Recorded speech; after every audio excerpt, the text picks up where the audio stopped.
Hi friends, स्वागत है आपका अपने चैनल सोनू बीएलई इन्फो में। दोस्तों, आज के इस वीडियो में हम बात करने वाले हैं पीएम किसान सम्मान निधि योजना के बारे में। जैसे कि आप सभी को पता होगा, यहाँ पर जो 15वीं किस्त है वह सभी किसान भाइयों के खातों में ट्रांसफर कर दी गई है।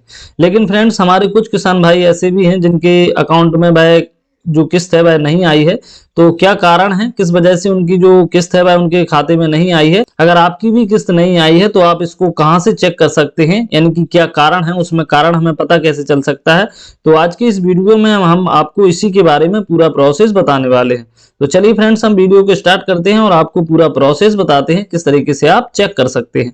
तो इसके लिए हमें चलना है पीएम किसान की जो ऑफिशियल साइट है उस पर। तो जैसे कि हम पहले से ही पीएम किसान की जो ऑफिशियल साइट है उस पर है, आपको क्या करना है, आपको गूगल क्रोम पर जाना है, वहां पर सर्च करना है पीएम किसान। जैसे ही आप पीएम किसान को सर्च करते हैं तो आप इस वाली जो साइट है इस पर आ सकते हैं।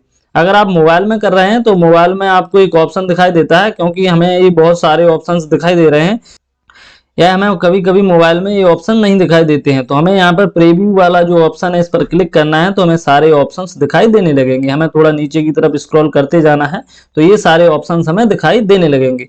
अब ये जो पीएम किसान का जो हम पहले स्टेटस चेक कर लेते थे उसमें अब बदलाव किया जा चुका है। तो अब हमें पीएम किसान आईडी की आवश्यकता पड़ती है और अपने मोबाइल पर एक ओटीपी की भी आवश्यकता पड़ती है, तभी हम अपनी जो पीएम किसान का जो स्टेटस है उसको चेक कर पाते हैं। तो चलिए फ्रेंड्स, हम आपको पूरा प्रोसेस बताते हैं, आप भी किस तरीके से चेक कर पाएंगे।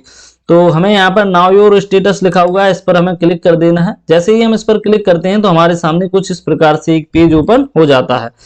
अब हमारे पास रजिस्ट्रेशन आईडी नहीं है, यहाँ पर हमें पता नहीं है हमारी रजिस्ट्रेशन आईडी नंबर क्या है। तो हमें कैसे पता चल सकता है हमारी रजिस्ट्रेशन आईडी नंबर?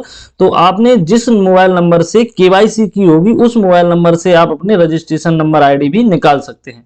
तो चलिए फ्रेंड्स, हम पहले रजिस्ट्रेशन आईडी नंबर निकालना सीखते हैं, इसके बाद हम स्टेटस भी देखते हैं और साथ में यह भी देखते हैं कि अगर आपकी किस्त नहीं आई है तो वह हम कहां से देख सकते हैं, उसको हम चेक कैसे कर सकते हैं कि हमारा क्या प्रॉब्लम्स है हमारे अकाउंट में जिस वजह से हमारी किस्त नहीं आ पा रही है और इसको हम सॉल्यूशन कैसे कर सकते हैं। तो फ्रेंड्स, हमें रजिस्ट्रेशन आईडी नंबर निकालने के लिए यहाँ पर नाउ योर रजिस्ट्रेशन नंबर लिखा हुआ है, इस वाले ऑप्शन पर क्लिक करना है। जैसे ही हम इस वाले ऑप्शन पर क्लिक करते हैं तो हम यहाँ पर दो तरीकों से अपना रजिस्ट्रेशन नंबर फाइंड कर सकते हैं। एक तो हम मोबाइल नंबर से निकाल सकते हैं, दूसरा हम आधार नंबर के जरिए भी अपना रजिस्ट्रेशन नंबर निकाल सकते हैं। तो हम यहाँ पर मोबाइल नंबर से अपना रजिस्ट्रेशन नंबर निकाल रहे हैं। तो चलिए फ्रेंड्स, हम यहाँ पर मोबाइल नंबर को एंटर कर लेते हैं। हमने यहाँ पर मोबाइल नंबर को एंटर कर लिया है। ये जो कैप्चा भी दिखाई दे रहा है हम इसको भी फिल कर लेते हैं।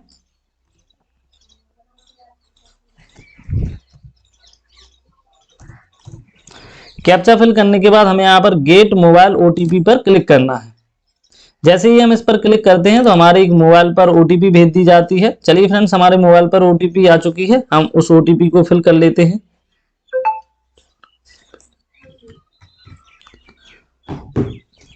अब हमने यहाँ पर ओटीपी को भी फिल कर लिया है, यहाँ पर गेट डिटेल्स पर क्लिक कर लेते हैं। जैसे ही हम गेट डिटेल्स पर क्लिक करते हैं तो हमारे सामने यहाँ पर हमारा जो भी कैंडिडेट हैं, यानी कि जो भी किसान है उनका नाम आता है और यहाँ पर उनका रजिस्ट्रेशन नंबर हमें दिख जाता है। ये जो रजिस्ट्रेशन नंबर आया है इसे हम कॉपी कर सकते हैं, इसको हम कॉपी कर लेते हैं और अब दोबारा से बैक वाला जो ऑप्शन दिखाई दे रहा है इस पर हमें क्लिक करना है। तो हम दोबारा से उसी साइट पर वापस आ जाते हैं। जब हमने बैक वाले ऑप्शन पर क्लिक किया तो हमारे सामने फिर से यहाँ पर नाउ योर स्टेटस का ऑप्शन आ गया है, हम इस पर क्लिक कर लेते हैं। जैसे ही हम इस पर क्लिक करते हैं तो हमारे सामने फिर से वही का वही पेज ओपन हो जाता है। अब हमें यहाँ पर अपना जो पीएम किसान का रजिस्ट्रेशन नंबर है उसको एंटर कर देना है। तो चलिए फ्रेंड्स, जिस नंबर को हमने कॉपी किया था उसको हमने यहाँ पर एंटर कर दिया है। अब हमें यहाँ पर ये जो कैप्चा दिखाई दे रहा है इसको फिल कर देते हैं।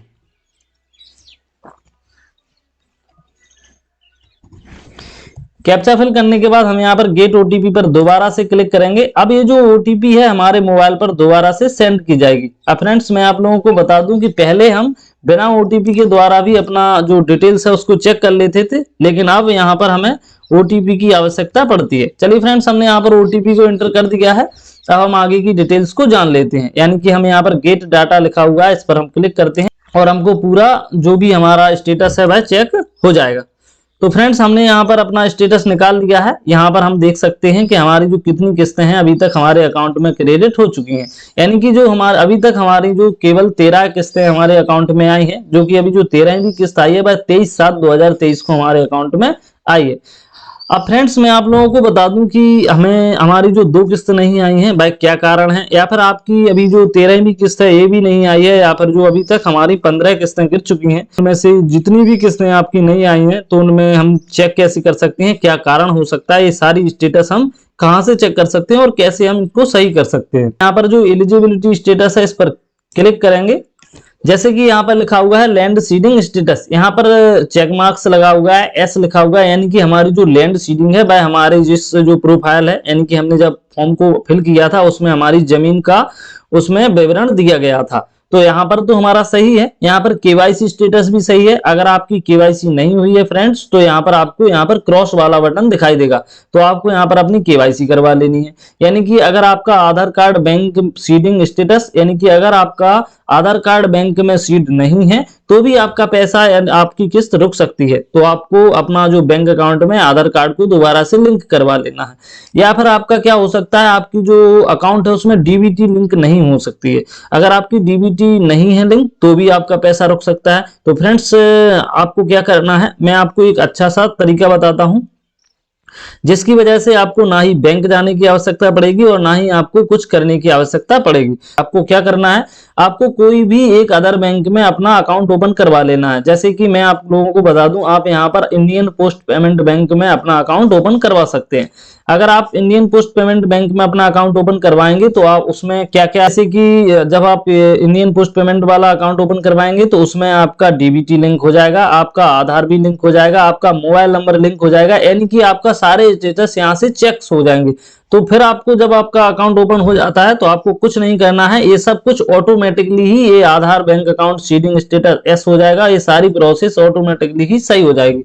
तो अगर आपका इन तीनों में से कोई भी प्रॉब्लम्स है तो आप उनको इस तरीके से सही कर सकते हैं। अगर आपकी केवाईसी नहीं हो पा रही है, क्योंकि फ्रेंड्स हमारे कुछ किसान भाइयों के फिंगर्स नहीं आ रहे हैं तो केवाईसी में प्रॉब्लम्स हो रही है, तो केवाईसी के लिए आपको क्या करना है, केवाईसी के लिए सरकार के द्वारा एक मोबाइल एप्लीकेशन लॉन्च कर दिया गया है जिसके द्वारा आप फोटो खींचकर भी अपनी केवाईसी कर सकते हैं। अगर आपको इसके ऊपर एक और वीडियो चाहिए कि आप केवाईसी कैसे कर सकते हैं फोटो खींचकर, तो फ्रेंड्स इसके ऊपर मैं एक वीडियो लेकर आ जाऊंगा, आप कमेंट कर सकते हैं अगर आप प्रोसेस चाहिए कि हम किस तरीके से अपनी केवाईसी कर पाएंगे। तो आई होप फ्रेंड्स आपको इस वीडियो में कुछ इन्फॉर्मेशन मिली हो, तो आप चैनल को सब्सक्राइब जरूर कर लें और अपने दोस्तों के साथ शेयर जरूर करें। हम मिलते हैं अगले वीडियो में इसी प्रकार से नई इन्फॉर्मेशन के साथ। तब तक के लिए दोस्तों वीडियो देखने के लिए बहुत बहुत धन्यवाद।